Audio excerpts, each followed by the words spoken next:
In just 2 months from now, one of Microsoft's most popular operating systems will reach the end of its product lifecycle.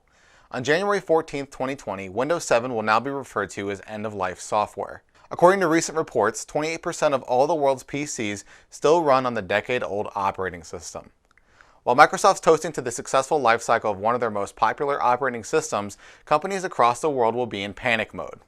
So what exactly will happen to Windows 7 on January 14, 2020, and how will it have an effect on your business? Hi everyone, I'm Matt Moneypenny, and today we're going to go over the significance of Windows 7 end of life and how it will impact your business.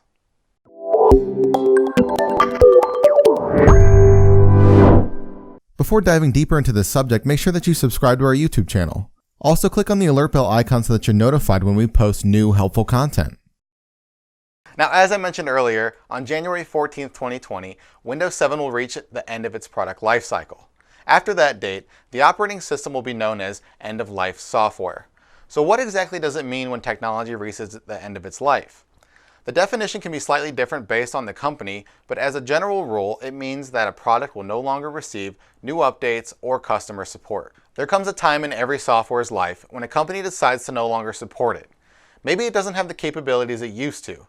Maybe it's old and not compatible with the newer technology, or the company wants its customer base to use their newest solutions. Regardless of the reason, technology companies crunch some numbers and find out that it would cost them more money to actively support the software in question than they'd make on it if they continued to support it. At this point, the company comes together to decide the final date when they'll no longer support the software. Sometimes companies will use a phase-out approach. If their software's end-of-life date is 1 year from now, maybe by the end of Q1, they'll make the initial announcement. By Q2, they'll remove any promotions for it, and so on. Phased-out approaches are popular because they allow users time to anticipate the change. This is exactly what Microsoft did and is currently doing for Windows 7. Mainstream support for Windows 7 actually ended 5 years ago on January 13, 2015. After that date, Microsoft moved the software into its extended support phase. 5 years later, and Microsoft Windows 7 end-of-life date is approaching. So after January 14, 2020, Windows 7 will no longer receive or support requests for features, feature releases, technical support, bug fixes, hot fixes, official training, or security patches. So what does this mean for your business? Well, let me just get this straight. This isn't a Y2K scenario.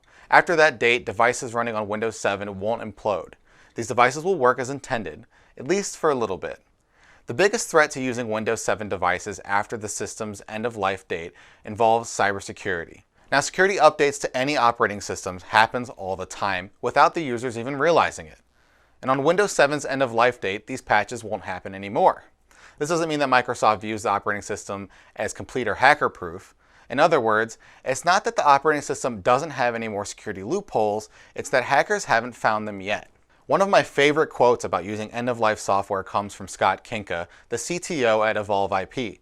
He said, "Just assume someone is on your PC while you're working. Every password, trade secret, and bit of personal information is at risk." So if your organization's IT infrastructure is still running on Windows 7 after its end-of-life date, you face a huge security risk. Look into transitioning your systems now before it's too late.